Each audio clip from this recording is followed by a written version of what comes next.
Welcome to our 114th podcast with our special returning guest, Jenni Pozar, and her sister, Katie Bash. Today, we're talking about perspectives on talent acquisition, job searches, and the impact of AI on HR. What's one thing you can do to keep the human touch in talent acquisition? Keep listening to find out. Welcome to Harmonious Workplaces, a podcast about corporate culture, organizational change management, and workplace behavior. Harmonious Workplaces was started by independent consultants to explore and challenge workplace issues and to build better ways of working. It's a blend of theory and practice, grounded in real-world experience, working with organizations of all sizes across a wide range of industries. If you own a business, lead a team, want fresh ideas about the workplace, or just enjoy listening to consultants talk candidly about how to make work more effective and more enjoyable, we invite you to sit back, relax, and dive in with us to Harmonious Workplaces. Hello, Harmonious Workplaces listeners. Welcome back to our podcast. I'm Rich Cruz, an organizational development consultant. This is Ben Kleinman, a certified change management professional. Hey, Ben. Hey, Rich. Hey, Ben, everyone. we have special guests again. We're so happy when we have Two special guests. Yes, right? And one of them even came back. That's right. For more. We did something really, really right or really, really wrong. But thank you very much for coming back, Jenni. Of course. Welcome. We've got Jenni Pozar here. And Jenni, I would do your introduction in a second, but you've also brought your sister with, Katie Bash. Hey, Katie, how are you? Oh, good morning. Bright and early over there on the West Coast. Happy to be here. Right on. Well, I'm just going to read a little bit of your bio here, and then please introduce yourselves in your language. So, Jenni, as the managing director at JP HR Consulting and Advisory Services, you have extensive experience in human capital management, operations, technology, talent acquisition, compensation rewards, and HR governance. Currently, as the managing partner of your own company, you partner with a variety of clients on a diverse set of projects, including IPO readiness, post-IPO governance, compensation design, leadership coaching, and HR processes and operations. And relevant to our subject today, AI adoption and advising come into play on each and every one of those projects. Is that right? Oh, it's the first subject. How Right can you on. help us with this AI thing? It's top of the list. Absolutely. Right on. Yeah. Makes sense. Yeah, totally at the forefront of everybody's mind, right? Hey, Katie, so you have 20 years of experience in the tech industry spanning software, hardware, and services. You spent your career watching how technology reshapes the way we work. And today you'll be sharing some of your personal perspective, not representing any one company, on how AI is influencing the future workplace. That's right. And just like my sister said, AI is everything right now. So Right on. happy to talk through it. Cool. All right, Ben, tee us up. Where do we start here today? Well, believe it or not, it's a pleasure to have Jenni back. Last time, for those who were not around or didn't catch that one, way back in episode 71, we had Jenni on, and we talked about some pretty next level HR stuff. It was really fantastic. We had good conversations around having a really good manager, and Jenni, how you pay that forward. So maybe that's something we can dig into in terms of there's still a human component there, and I'm not quite seeing how AI pays it forward quite yet in that same way. So maybe we can talk about that in terms of that, as Rich teed up, how we keep kind of the human as part of HR, broadly speaking, talent acquisition, all of that kind of stuff.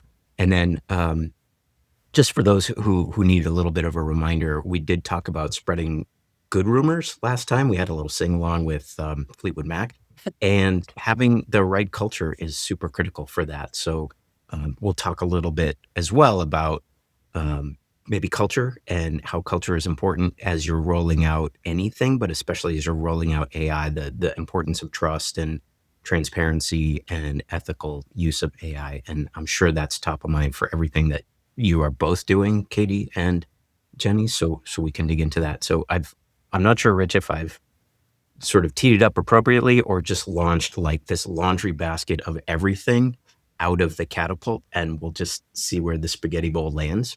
But those are all sort of There's fantastical things that could, there's so much here, yeah. and Jenny and Katie, the floor is yours. Where do you want to take this? Yeah, I mean, Katie and I have been talking about this for, well, years, months. And why I asked, hey, can I bring along my sister? Because we have these fantastic conversations. And I thought, oh, we should have this on this podcast, the conversations, because they're really Oh, sure. interesting. We don't have all the answers. That's also what's interesting is it's mostly discussion and what's going to happen. We're kind of clueless. Some things are playing out faster than other things, but I think um, the things I'm seeing, especially with coaching and especially executive coaching, is that um, people are increasingly frustrated, especially in this environment, in this job market, which is tough to begin Mm, with so what do you know about AI? What can you do for AI? How do we get AI going? And so the knowledge ramp to sort of learn that technology along with learning how to speak about it and how it affects culture or whatever you're applying for if you're in HR, um, is truly difficult, right? And I think people are um, looking for some answers that we don't quite have yet. And sure. so, and I think there's a lot going on in the market with, cost containment. So people are like, hey, AI is going to take over people, right? So it can do these automated tasks, which is great. Nothing against cost, control. But to your point earlier, Ben, and we should get back to that at some point. We're going to lose some of the human element of this, and it might be Mhm. hard to get it back, right? Sure. Once you've had reductions in force and you lose those people who have that element, pretty tricky. That makes sense. Do- Sure. Sure. Can I follow up on that, Katie, before you jump in? Just in terms of there's the losing force, especially people who have more experience or have been around a certain culture for a longer time. They take a lot of that culture with them, and sometimes if you haven't, Rich is one of my favorite word, Rich, is that you use is inculcation or co-enculturate, and so that's if you have a lot of people leaving and then nobody's coming back and and bring that back, you kind of lose that. It's really hard to rebuild culture. At least I've found that really hard. Oh, yeah. And I was also going to ask two questions at once. Do you find that the frustration with some of your coaching clients and Katie, maybe some of the folks that you work with, is that AI seems to be changing so fast that even if you feel like you have a handle on it one day, like you've gotten pretty good at prompting, Right. then the next day it's gone and now everything is just vibe coding and you don't really need prompting anymore. So, I mean, it's mind blowing. Mm-hmm.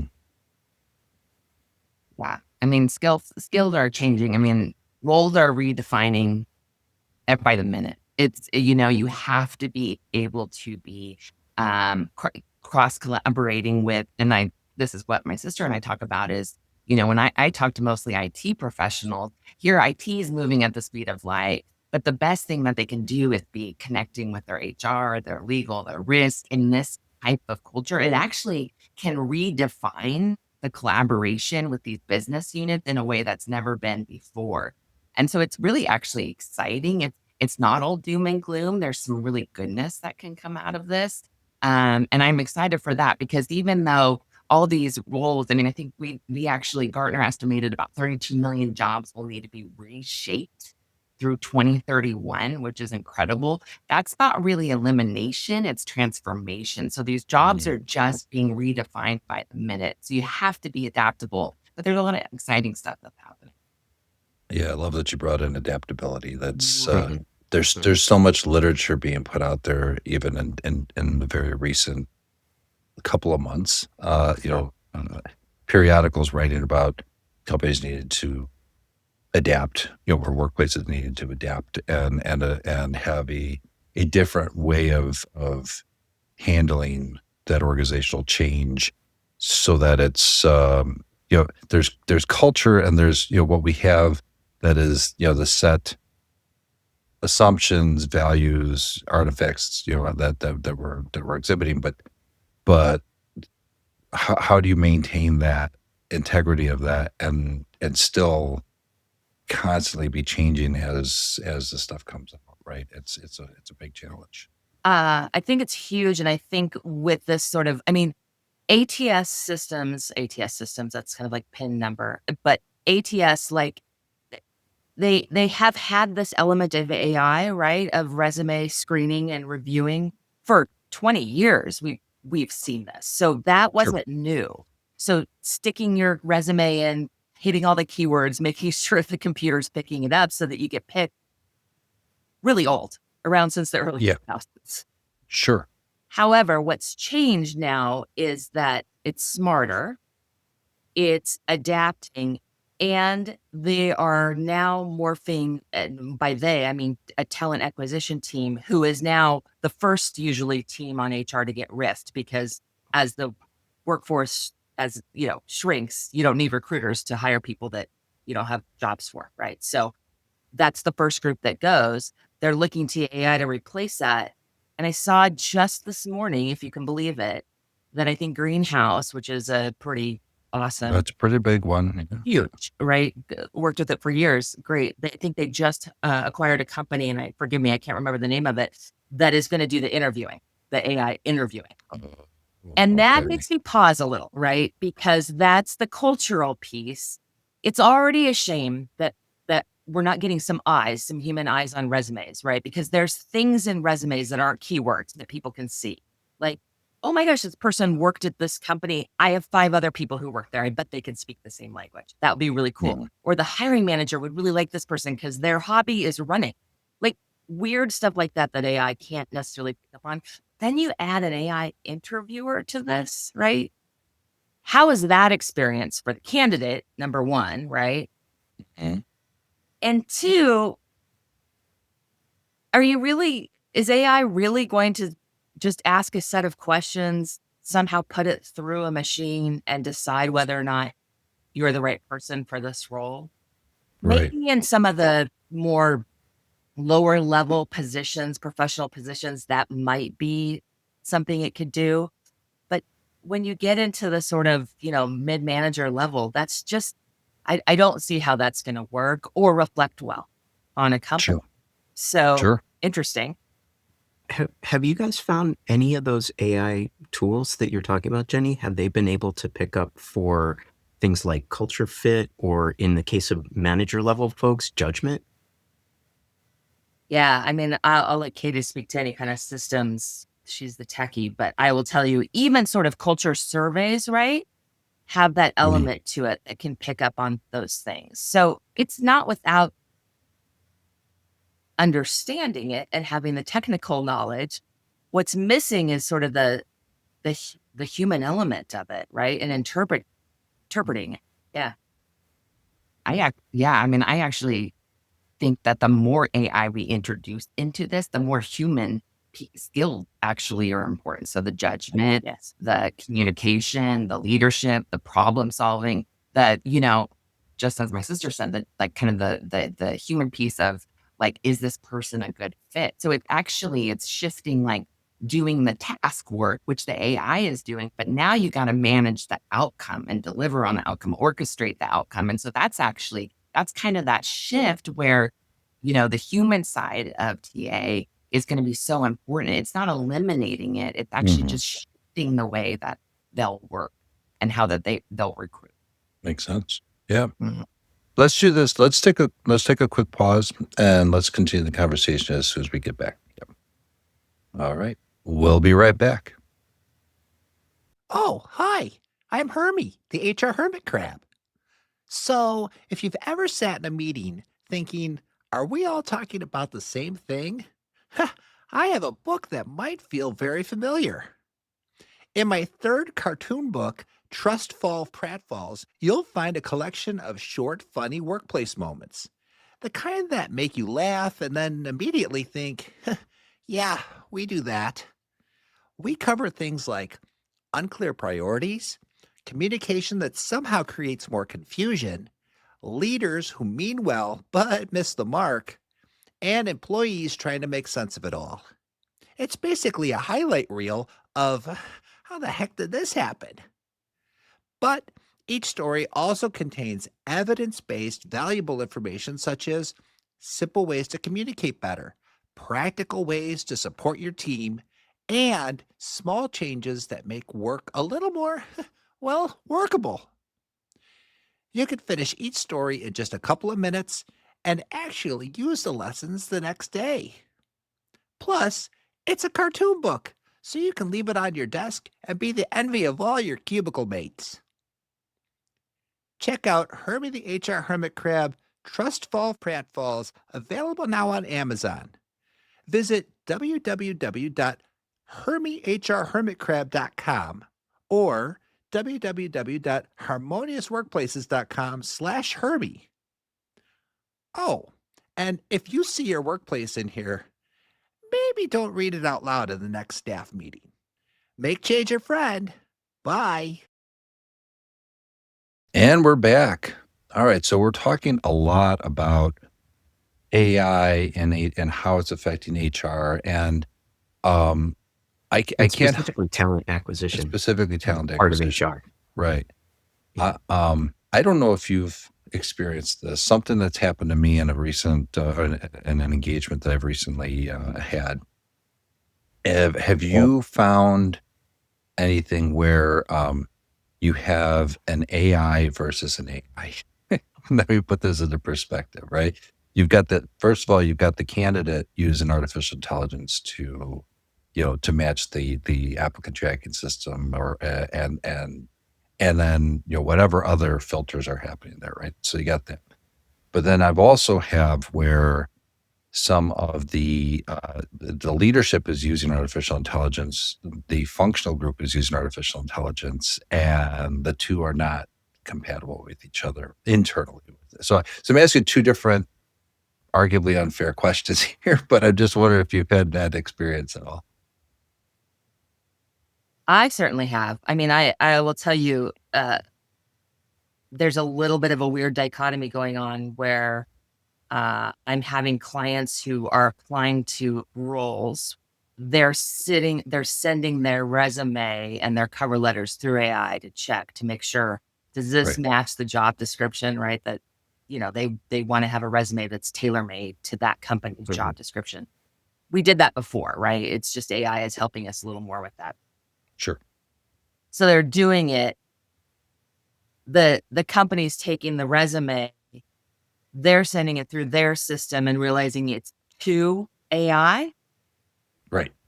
Yes. And they're getting feedback that, I'm sorry, you have too many M dashes and you're, you sound a little like you Right. just read our job description and tailored your resume after it. And my clients are like, wait a second, like, That's what they're doing to us, right? yeah.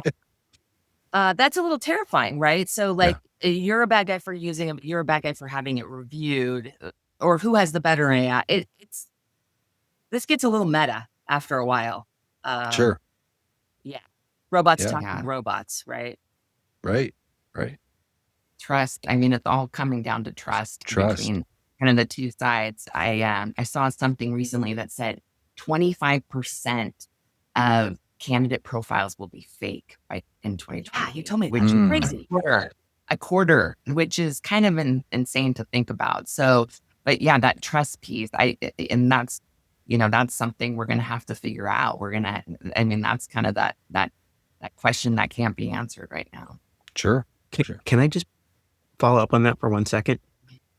25% of job applicants are going to be fake. I saw some data actually come out from Gartner that was their estimate, that in 2028 that there was going to be 25% of the profiles would be fake. And this is a super naive question. This is not my world, but why would someone submit a fake profile? And that's the question. I'm wondering if it has to do with kind of this question that we're asking about. Are these roles actually fake? So it's kind of the combination. Ben, that's what I'm seeing is people are frustrated because they'll go out to, let's say, LinkedIn. They'll apply to a job. They'll find somebody they know in the company, which you do, right? Or a connection. Yeah. They'll figure out and they'll be like, hey, I applied to this job. I'm tailor-made for this job. I'm a perfect fit. I love your culture. I want to work for your company. The feedback they get is sometimes, oh yeah, we closed that job like 6 months ago. Why is Sure. it open on your website? Well, because we want to pipeline it people, or we haven't had time to close it because we don't have any TA people, right? Or what if the The person AI doesn't can't work close it. out? We want to have a new batch. And so even people who are applying are maybe applying to fake. And so I think some of this, Katie, correct me if I'm wrong, some of it may be people who hire companies to get them jobs, headhunters, Yes. and they're Mhm. sending out fake resumes to see what's biting. Mm-hmm. Mm. I think you're spot on. I think that's exactly it. And if it bites, they're like, "Hey, this job's open. Looks good. Okay, now we're going to send the real person through." And now we know what we know what the computer likes, what the company likes. So now we know the answer to how to get this person a job as a headhunter, right? Mm-hmm. So it comes back to, Katie, what you were saying in terms of trust, and it all comes down to trust. It's hard to tell 100%. now too. I mean, It's so hard. I know some really good resume writers and people who review resumes, and the AI looks good now. It doesn't look robotic and like keywordish, if that's an Yeah. adjective, right? Yeah. I mean, It yeah. looks like somebody professional wrote it or helped you, or you're a really good writer, which I always took a lot of, pride in that I could actually write. And now it's like, well, yeah, so can Grammarly. Sure. So, Sure. Yeah. Yeah, that's one of the features of Claude is supposedly that it makes and I've only been Yeah. recently reintroduced to it, but it's supposed to be a little more humanistic in its output. I don't know, but yeah, that's incredible how much trust do we have in anything that's being put out there? Good question. Yeah. Yeah, for sure. Well, the other part of my question there was from, how do I put this? From an internal perspective, right? When you're working with different functional groups or executives, and how that works internally from a TA perspective, or from an HR perspective, I have found that some executives are getting their information about this is what my job analysis is, and this is what I think the company needs, and the functional leader is going, yeah, but I'm also using artificial intelligence, and by the way, I'm probably certified in HR, or something to that effect, right? And this is what my AI says, and the two are colliding with each other. Have you experienced that at all in anything that you've done? I've had conversations with people, I'm sure you have, Katie, too, words entirely about AI. Well, Mike Claude says this, well, ChatGPT says this. I have been more than a little frustrated sometimes with clients when I give them, because I've done this 30 years, and I'll give them consult, or I'll advise, or I'll do an analysis for them. And they come back and they're like, Right. well, I chat GPT'd it too. And you're right. That was good advice, which is like the weirdest compliment, but also a like, really? Okay. Like you had to check my When work. when they chat GPT it, Right. and you're saying, hey, yes, it is good advice. Do they quote it and say, yeah, I saw this source and Well, Katie they'll Nash send said it. They'll XYZ. send me And you're what like, ChatGPT said, and they'll oh, be like, "Look, you match this." And what's funny is what they don't know is I'm all about using AI. I'm an early adopter. I love it. It helps Right. me with a ton Sure. of like making things a lot faster. There are times when I send things through Claude or ChatGPT or whenever I've got to also sort of gut check, right? Make sure that I'm saying it correctly. It's a great tool for that. You don't have to like ask somebody, could you read this for me? Make sure it makes sense to like a layman. Um, and it will, to your point, Rich, like if I'm doing a chat GPT and it says, oh, you might think about saying it this way, or you might do your slide this way. And then my client says, hey, Claude said, you should do it this way. And you should start with this point first. And you should highlight this. And Right. oh, have you thought about this? And so those two things, right? And eventually you're just talking about AI against AI, right? And you're talk about Right. taking the human element out of it. That you might as well just let two bots talk, right? It's an interesting thing. That's right. You're right. And I think there's a term coming, like they're calling it AI work slop. So because while we're trying to use this efficiency mechanism, like these LLMs or any type of AI tool, what's coming out of it, then the human side of it is checking to see if it's correct. And so there's more time even taken just to be checking. So it's this back and forth, because when you're thinking about LLMs, it's all backwards looking. Mm. I mean, I'll do something in there and something will come up from 3 years ago that's not. So you're checking and double checking.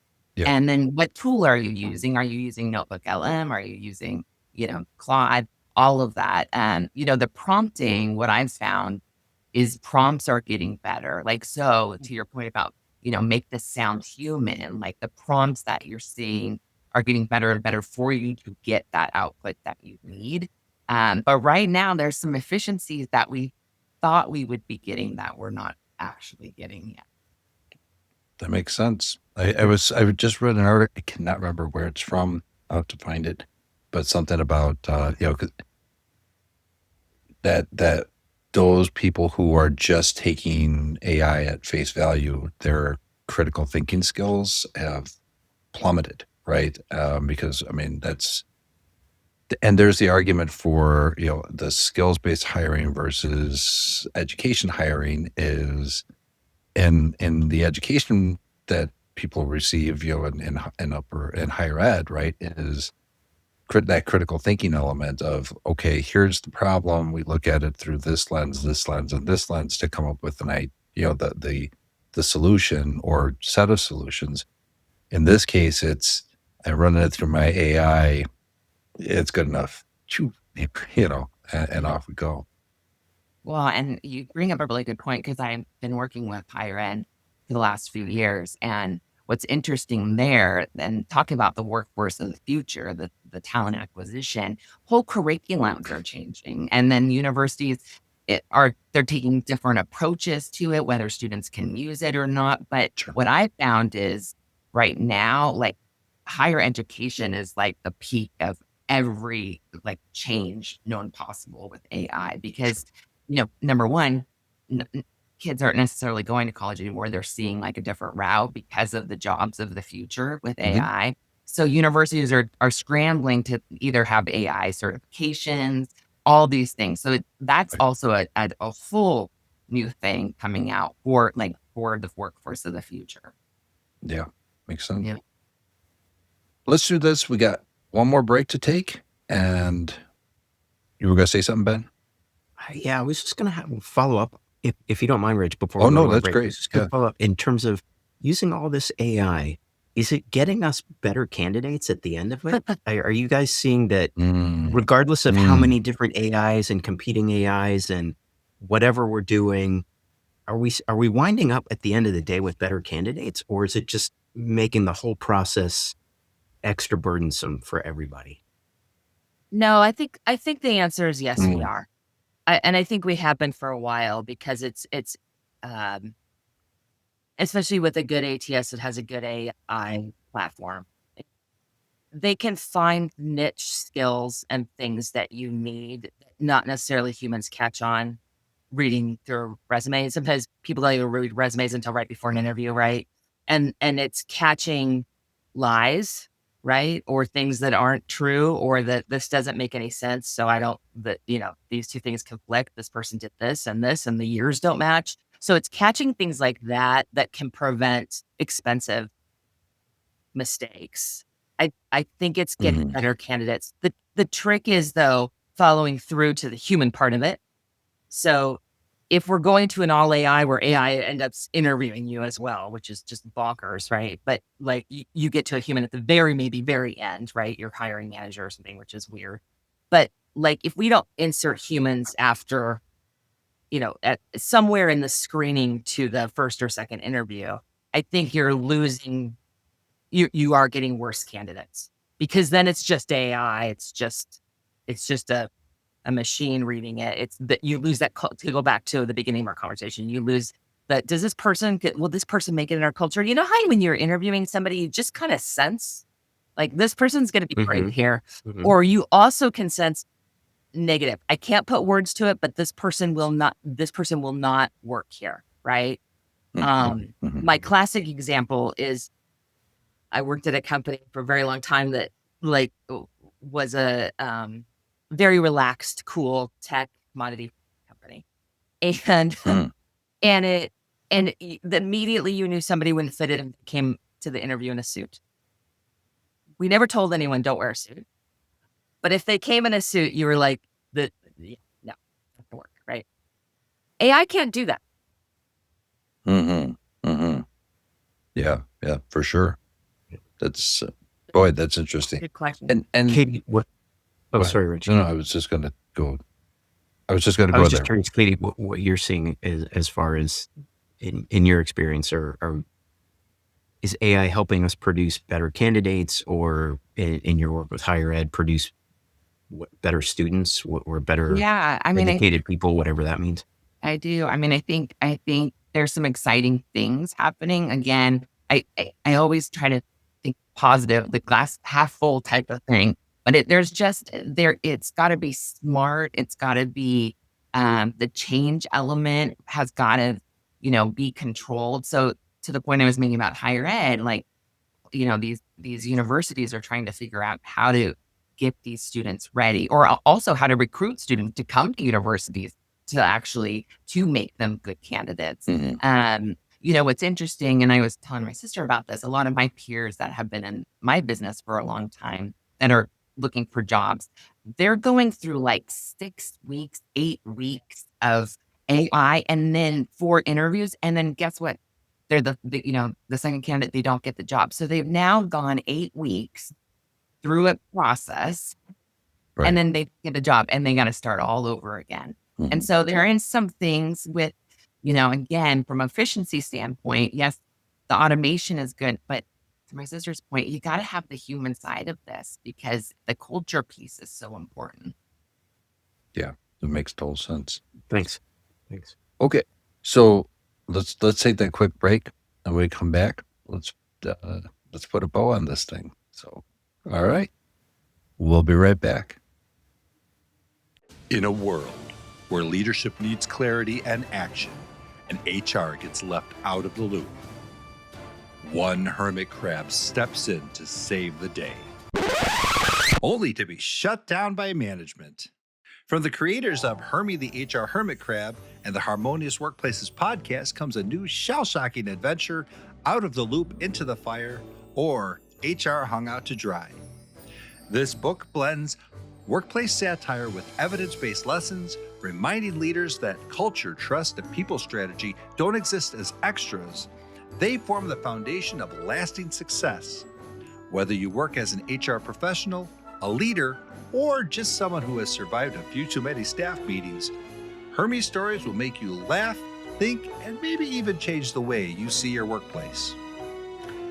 Purchase Hermie the HR Hermit Crab, Out of the Loop, Into the Fire, or HR Hung Out to Dry, now available on Amazon and Ingram Spark. Shop now at harmoniousworkplaces.com/HermieHRCrab. That's harmoniousworkplaces.com/HermieHRCrab. Huh. Big change of Fred. And we're back. So, Jenni and Katie, talking about how artificial intelligence has been shaping things, and how we need a more humanistic approach, or the human in the loop, right? That seems to be the phrase of the day, or the time, right? Is having that human in the loop element.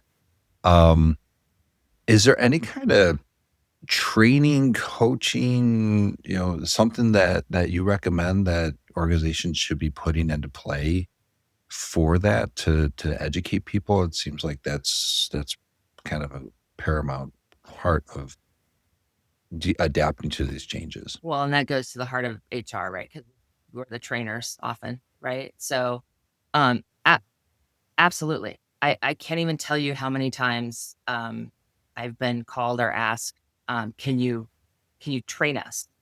Me personally, no. I mean, I know how to use it, but no, I can find you trainers, or I can suggest how to roll out training, because training itself terrifies people. Absolutely terrifies Mhm. people, because they think if they train Sure. it, what they're doing is training something to take their job. So Mhm. there's an element of this that's very much, you have to roll this out very carefully.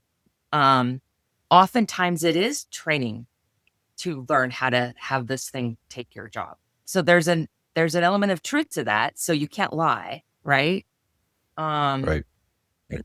yeah, And it we've is. talked, and Ben and I have talked about that a little bit with, like knowledge capture, right? I mean, we've got people who are ready for retirement, or even people who are ready to leave the company. How do you capture their information, all that tribal knowledge and that Yeah, right. tacit information, but and they're afraid to lose their position, their power, that and frankly their job, right? Um, Especially when they're in a situation where what the knowledge, skills, and abilities that they're gaining from their training, they're probably going to have to train some to do some of this, some of what the work that they're doing, right? So, yeah, There's an evolution that happens with employees, which is interesting. The best way I can describe it is to sort of share what my husband's gone through with his company. So he works for a tech company. He runs FP&A, and they've been talking about AI since, for a couple years. And it's sure, scared people more and more, including him. He's like, I haven't really used it, blah, blah. And I'm like, well, here's some prompts that I use, and let me show you what I do with ChatGPT, which is fun to train him because he's the one usually training me. So I've been talking him through this, and there's he's like, how do I get my team to use this more? Because we have all these tokens now and we get to use this, say, internally, right? And it makes things go faster and blah, blah, blah. And I'm like, okay, well, here's some ideas on how to help your own team sort of embrace this and how it'll make their lives easier. And they can dial up, to your point earlier, Rich, I think you dial up and become more strategic, right? And you can leave the automation stuff to the AI, which is great. Everybody mhm, wants to be more strategic and do less, right? Most people. I've seen him morph now he is actually the pro at AI, and I'm learning from him because he adopted and then he took off because that's what he does. And he's like, I'm going to learn to be an expert in this. And he does and Katie, tell me if I pronounce this right, agentic, right? AI, which is all the systems talking to each other, sure, which is nuts. And you can be like, hey, I want you to take this earnings report and do this and this and this and this and this. And then he'll leave his desk and it'll just start churning. And it's like, and I want to report and I want a slideshow and I want to know how to talk to the CEO about it. But I also want to know how to talk to my boss and my employees. And he'll come back like 2 hours later after it's spinning. And here's all the stuff. Now he has to go through and quality check it, right? That's important. So there's some yeah, stress involved for there, sure, making sure it's correct. But it is freed up him to do some other things that would take him a week to do. And it's taken 2 hours. And so that's nuts. And you're going to see this more and more, right? It's people. And then you're going to see people that are like, I don't want to do this. I'm now ready to retire. It's kind of like when remember when the internet came around and we were all like, email, like I miss memos and yellow, I'm going to date myself here, but we passed around memos, like papers to build. We talked about on the last show, Jenny, that you had a mimeograph machine in your back office. I mean, it was nuts. And that's it's right. fine that you got the memo. I mean, like, TPS report city here, right? But like, then this internet thing came along and people were like, oh my God, like, how am I going to do this email thing now? And we all freaked out. And there were some people who just kind of dialed out and decided they weren't, this was time to retire and never have adopted email, right? I know people my parents' age who haven't done it. They're still very scared of that. Then there's other people like us that were like, okay, let's do this. So to Katie's point, she is much more the optimist than I am. I'm much more the John Connor of the situation, thinking, okay, Skynet's coming, we're all doomed. And she's like, no, this is great. This is like, it's going to be great. And because she sees that technology side of it, which is very. Is that a Terminator reference? That was a Terminator reference. Absolutely. I was just checking. And that is our go-to movies. Yeah. But talk about sister stuff, movies. We got this. We do Um, movie references. we do. Yeah, I mean, again, she said everything I was thinking. It is a Gen AI and world we live in. It's not an or anymore. It's here to stay. We have to adapt. You have to get on this train. Now, there's a way to do it smart and controlled. But organizations have got to build the acumen with Gen AI if they're doing a disservice to their teams if they're not, because it is the future. And to a point, it's not actually going to take out jobs. It's going to change jobs. And so but we have to start using it. We talk about a skilled workforce. That really is what we're looking for. And it's exciting. And it is scary, but it's very exciting. Well, Yeah. let me plug something If out I could, really quick because I thought this was fascinating and I wanted to mention it. I know someone, her name is Karen Stevens, and if you have a chance, look up her Substack because it's amazing and she does a lot of writing on AI and HR in particular. She's totally an expert. You should have her on sometime. She wrote something very recently, maybe even yesterday or the day before, about how AI is free right now, right? This free thing isn't going to last long. This is like when Amazon was losing money, right, to make money later. This free thing isn't going to last, and sooner or later, these companies are going to charge more and more, especially for the agentic. And that is not going to be cheaper than humans.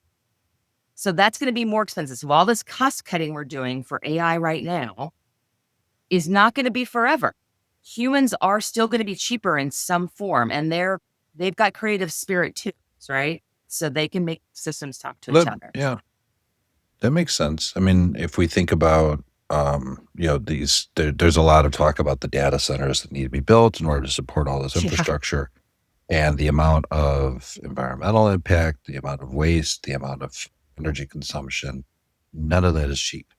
It is profoundly expensive, right? So weighing the cost benefit of that versus having somebody do the work instead And of environmentally expensive, right? I mean, we're learning right. Yes. really a lot about these data centers and how much of it's kind of fascinating. Do we want to do that? Right. Right. Yeah. Yeah. There's a lot of conflict there, right? Just trying to figure out what's the balance? happy medium if it even if it exists, right? You Yeah, got it. for sure. And it's very interesting that even over just the last 2 weeks, socially, politically, and even in terms of religion, we had the I don't know if you've heard this, but the Catholic Church just put out this what's this, the Magnificat Humanitas, right? So it's an edict that says we have to put the people first, and so we've got laws that are coming into play. We have religion. We have all these social pressures to try to figure out how do we keep the human in the loop thing happen. Yeah. I saw that. Yeah, I saw the Pope came out on that. That was pretty amazing stuff. I was like, all right, well, we've got it all. Yeah. What do you say? Like machines aren't God or something? Like I was like, okay, now the Pope's piping in on AI. Everyone's in the AI conversation. I just Was the Pope wearing a puffy jacket when he said that? Nice. Excellent. Katie and Jenny, I'm super. So we're talking about really good stuff here about how to keep the human involved in the loop in the whole process. And now, Rich, you bring up the Pope, and how do we keep our humanity? I think is where the Pope was going with that, or at least my interpretation. yeah. Jenny and Katie, I'm curious how you've seen it work really well when you do that. And I love, Katie, how you said it's Gen AI which makes me think a lot of the stuff, Rich, that you and I have done specifically around theater and yes improv and, comedy. yeah. It's yes and. And so how do you guys keep the human? What's worked really well, keeping the human in the process, in the loop, as part of that, keeping humanity in HR? For me, it's actually just having that blunt conversation. Don't lose the human in this. Don't lose your culture in this. Don't completely submit yourself to Gen AI. Like because you're going to lose good people. You're going to lose the core of what your business is about. You're going to lose why your customers buy things from you, right? That's all the human stuff, right? Mhm. Whether or not they're listening, then I don't know. But having that blunt conversation versus sort of beating around the bush and be like, I don't know if this AI stuff, but like, hey, this is great, right? Yeah, the Yeah. improvisation 101. Yeah, I know it well too. Yeah. So good old Yeah. human persuasion, right? Yeah, just being blunt. Hey, don't, it's interesting when people are talking about how much cost cutting they can do with OpEx, which walks on two legs, as we know, right? Like we can cut all these people out. You have to make people pause. It's like, yes, it will save you money, especially in the short term if you want earnings to look good next quarter. Mhm. Yes, AI can Mhm. take over all these tasks eventually. To my point earlier about Karen Stevens' article, it's gonna get more expensive. So the cost thing comes out of it, but you're losing that element that I think people crave, right? At the end of the day, they crave the human part of it. It's why they keep coming back to whatever service or thing Mhm. that you make, right? It's because of that. That's why we still either make a phone call or chat. We don't we try to bypass all the numbers and all the things to actually chat with what we hope is a real person, right? So Right. We go to conferences, things like that. sure. Do you think, um, following up on that, Jenny, do you think that people will one day not need brand ambassadors anymore that are human? Like everybody loves Nike because they have Jordan, or they had Jordan as a brand ambassador, and they had LeBron and all these other stars. And that's just one example. Do you think eventually that goes away? No, I think influencing it's here to stay. I think that's the human stuff people connect with. Um, I think Okay. influencing has turned a little bit AI-ish. Very interesting if you watch it. Would you Yeah. agree, Katie? Yeah. You can very much tell when an influencer is influenced by AI, sort of changes. They're just really scripted, right? Versus like, hey, I really love these Right. shoes and I want to play basketball. I want to, you know, I think that I don't think you'll lose it. I don't know, Katie. What do you think? No, I mean, I always think about sales, like people buy from people. That is never, it's that human side that's never going to change. Like there are certain jobs, there are certain roles that will always be people because we want Mm. to interact, we want to engage. And so, doubling down on that, I did see something Meta, although they had 8,000 layoffs, they also pivoted 7,000 jobs to an AI, and they actually gave the employees like the ability to go into these roles. So things like that are really powerful and like, you know, getting these people, these adapters or non-adapters, and again, those adapters give them those opportunities to move into these roles for the future. That's where organizations really need to lean into. Makes sense. There's a media bias there too, because the headline, of course, is Meta lays off 8,000. And that But was the Right. big one. But then they right, but you don't even see the headline at part two or the byline or anything that says Meta gave the opportunity at least for 7,000 of those people to come, and still you're laying off 1,000. But in the grand scheme of things, it could have been such a different storyline. So there's some media responsibility there as well. very true. But Katie, I'm just kind of curious if you had a thought about keeping the human in the loop or And keeping the also, human as yeah, part of the I process, think, keeping and our I'm again, humanity. I'm thinking personally, like the way that my team operates internally is like we're consistently showing each other how to keep the human in the loop with the Gen AI piece. Like Mhm. we're giving each other ideas on what we should be doing. And so I think that collaboration piece, I think again, I think I started with this IT, HR, legal risk, all of these areas, like this is such an opportunity for us to all come together and actually be cognizant of how we keep the human in the loop. And so there's going to be, I think, a lot more, like there's going to be a lot more HR, IT roles that are kind of cross collaboration, I think, like some AI HR type of roles. So that stuff is exciting, but that's the stuff we've got to lean into. I've seen Makes a sense. ton of It's great. CHRO slash IT, head of IT, which is really funny because like classically those things don't necessarily go together. There's They some don't. of us with Yeah, right. Right. yeah, or HR and AI operations, right? If you don't have that piece, Mm, you can't get that top job in HR anymore. That's going to be sure. integral to that role. Yeah, and it's become a core part of, like, if you're going through a certification or something like that. There's an Right. element to that, and then even in the curricula for higher ed, just they add that component to every.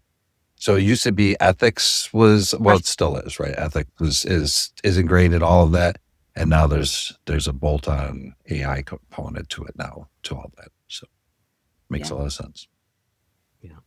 Rich, before we start to end up, Sir, I wanted to do just a quick question for each of Katie please and do. Jenny. Yes.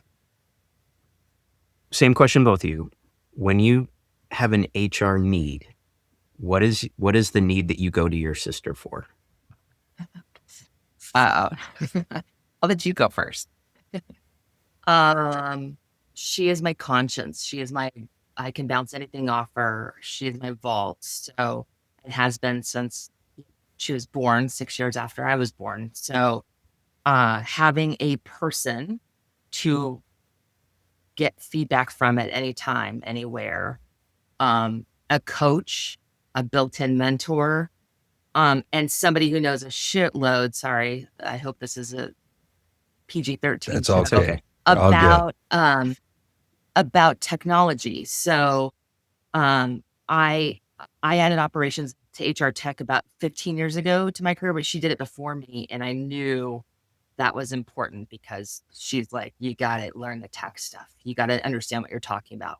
HR software, the purchases of those systems is exponentially going to rise above any other functional systems. Mm. She's my Mhm. touchstone on that, but Mm. yeah, I would say that. So Katie is Cool. your tech-enabled Jiminy Cricket. So just saying. There we go. There you I go. like it. Oh, I love it. Stealing that, Rich. Thank Sure. you. Hey, Katie. This is such a hard one because she's my big sis. So she's my rock. She's my everything. She is who has empowered me to be the person that I am. So talk about a mentor. I got one built in to my big sis. Yeah, I could probably go on for about 4 hours on this one. So Mm. I'm a very lucky little sister. In fact, my sister brought me onto this show. So there you go. She Right on. she is my biggest rah person, and yeah, I could go on forever on that piece. I'm like, So please come I'm with me very on a lucky. show and say things that are intelligent because I'm going to be like, I can't remember the name of that system. And she'll be like, so swoop in. That is so cool. Wonderful. And that is just such a great unscripted example of the human aspect. And I don't think you could have done any of that with AI yet. Maybe someday, but there's a earnestness, if that's a word, there, an authenticity there that that just feels really true and genuine. It's dabbling Mhm. I don't though, think the Ben. AI Like is there if yet. you talk to AI and you get to be friends with Claude, and I don't know if you've seen any of the cartoons, like a good one would be South Park, that's hilarious, but it's like, that's a great idea, Jenny. Let's talk about that more. What a brilliant thing to say. It starts feeding that system that I get from her. It's going there. So yeah. Right. Okay. Right. Yeah. Well, Yeah. The psychological maybe- rewards of, oh, you're doing great. And Yeah. yeah. I'm your friend and let me help you Katie, out. maybe if your whole if your whole HR career doesn't work out, you can create an avatar that just feeds Jenny's ego. There you Good go. job. There you go. I love it. Perfect. Well, thank you both so much for joining us on this episode. It's a pleasure to have had you.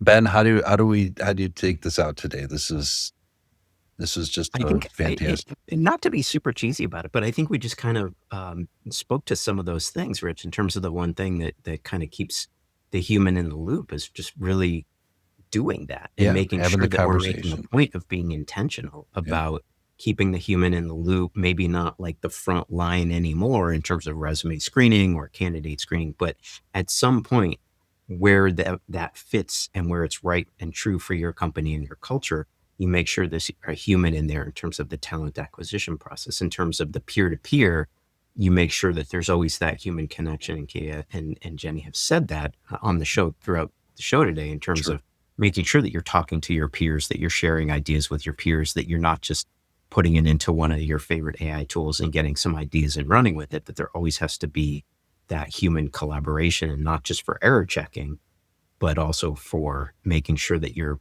applying some of that humanity. And we just saw a beautiful example of how important that is. Absolutely. Yeah. Well, Harmonious Workplaces listeners, thanks for joining us again for this episode. Please like, share, subscribe, find us wherever your favorite podcast is. We try to be everywhere. And Jenny and Katie, thank you so much. Ben, ooh, this was a good What one. a good one. This was Yeah, fun. Thank absolutely. you both. We are super indebted fun. to you. Absolutely. And especially Katie, thank you for getting up so god awful early. That's right. Happy to do it. Happy to do it with this group. So thank you. Cool. Well, everyone, until we meet again, make change your friend. Thanks for listening to Harmonious Workplaces. You can find all episodes, resources, and ways to connect with us at www.harmoniousworkplaces.com. If you enjoyed the show, we'd love your feedback. Please rate, review, share, and subscribe on whatever platform you're listening on. And don't forget to add Harmonious Workplaces to your favorites so you're notified when new episodes are released. Again, visit us at www.harmoniousworkplaces.com.